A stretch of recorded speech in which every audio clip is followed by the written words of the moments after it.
de nossos pastores.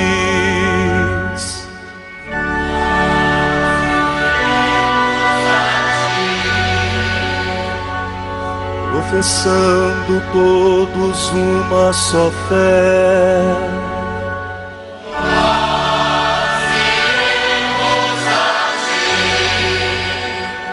armados com a força que vem do Senhor,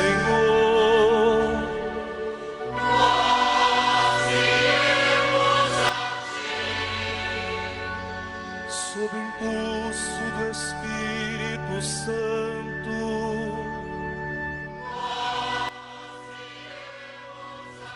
E nesta sexta-feira da 12ª semana do Tempo Comum, meu irmão, minha irmã, hoje, dia 30 de junho, quando a Igreja celebra a memória dos santos protomártires da Igreja de Roma, a Igreja nos traz uma palavra da tradição. O texto que nos é oferecido hoje na segunda leitura do Ofício das Leituras na Liturgia das Horas é tirada da Carta aos Coríntios, de São Clemente I, Papa do século I da nossa era cristã, e traz como título: Sofreram vítimas de um ódio iníquo, tornando-se para nós um magnífico exemplo de fidelidade. Ouçamos atentamente essa palavra da Igreja, que é catequese, instrução para a nossa vida de fé. Deixemos de lado os exemplos dos antigos e falemos dos nossos atletas mais recentes. Apresentemos os generosos exemplos de nosso tempo, vítimas do fanatismo e da inveja, aqueles que eram as maiores e mais santas colunas da Igreja, sofreram perseguição e lutaram até a morte. Tenhamos diante dos olhos os bons apóstolos. Por causa de um fanatismo iníquo, Pedro teve que suportar duros tormentos, não uma ou duas vezes, mas muitas, e depois de sofrer o martírio, passou para o lugar que merecia na glória. Por invejas e rivalidades, Paulo obteve o prêmio da paciência. 7 vezes foi lançado na prisão, foi exilado e apedrejado, tornou-se pregoeiro da palavra no Oriente e no Ocidente, alcançando assim uma notável reputação por causa da sua fé. Depois de ensinar ao mundo inteiro o caminho da justiça e de chegar até os confins do Ocidente, sofreu o martírio que lhe infligiram as autoridades. Partiu, pois, deste mundo para o lugar santo, deixando-nos um perfeito exemplo de paciência.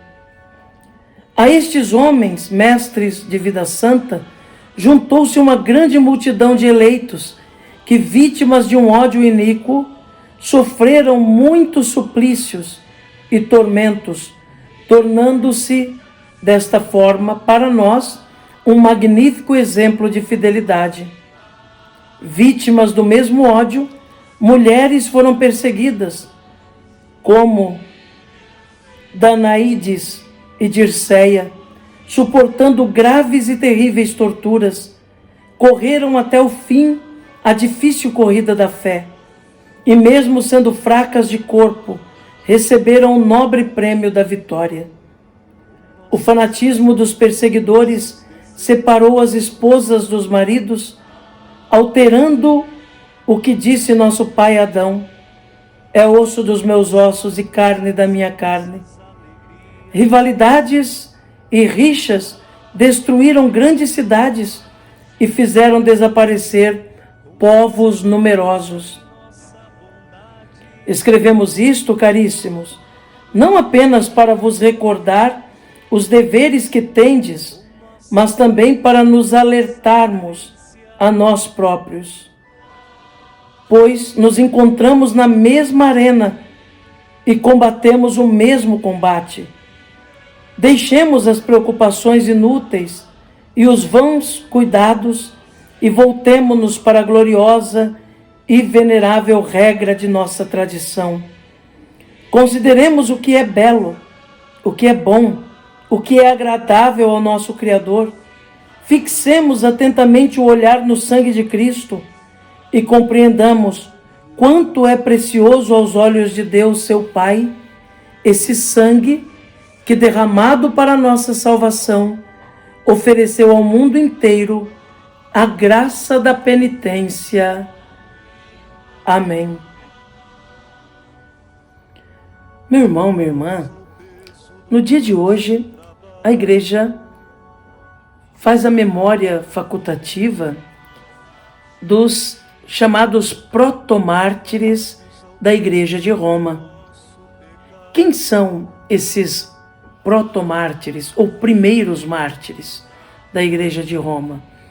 São aqueles que foram perseguidos naquela primeira grande perseguição cristã realizada pelo imperador Nero.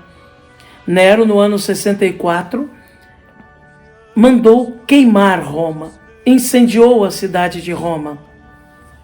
Depois, acusou desta má façanha os cristãos.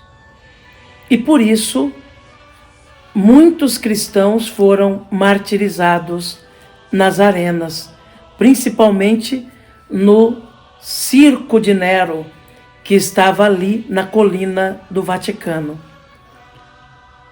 Além dos apóstolos Pedro e Paulo, que foram vítimas desta perseguição, muitos cristãos foram dilacerados pela ordem de Nero, que se divertia com a morte dos cristãos. Homens e mulheres que derramaram seu sangue pela fé. E dois grandes testemunhos desses acontecimentos nós encontramos na história. Um testemunho de um pagão, um escritor chamado Tácito, e o testemunho do bispo de Roma, São Clemente I, ali do século I também. Por isso ouvimos esse trecho da carta que São Clemente escreve aos Coríntios, onde ele testemunha a morte desses primeiros mártires da fé em Roma, lembrando que eles sofreram vítimas do ódio iníquo, e se tornaram um exemplo de fidelidade, um exemplo de fé. É isso que nós vemos no rosto dos mártires. Homens e mulheres que preferem entregar a própria vida, deixar-se matar para permanecer fiéis a Jesus, ao Evangelho, para permanecer do lado da verdade, para assumir seu compromisso de batizado, de batizada, para realmente ser cristão de fato e não só de nome. E nesta sexta-feira, meu irmão, minha irmã, convido você a rezar comigo a Nossa Senhora, colocando nas mãos da Mãezinha do Céu nossos pedidos, preces e agradecimentos, certos de que tudo isso, como boa intercessora, ela conduz a Jesus, nosso Senhor. Ave Maria, cheia de graça, o Senhor é convosco. Bendita sois vós entre as mulheres, e bendito é o fruto do vosso ventre, Jesus. Santa Maria, Mãe de Deus, rogai por nós, pecadores, agora e na hora de nossa morte. Amém. Rogai por nós, Santa Mãe de Deus, para que sejamos dignos das promessas de Cristo. Amém. A você, meu irmão, minha irmã, desejo uma sexta-feira abençoada. Que você possa aproveitar todas as oportunidades de fazer caridade, de ser sinal da presença de Jesus na vida dos outros, através da prática das boas obras. Que Jesus abençoe você, meu irmão. Que Jesus abençoe você, minha irmã. Por intercessão dos protomártires da Igreja de Roma, abençoe-vos o Deus Todo-Poderoso, Pai, Filho e Espírito Santo. Amém.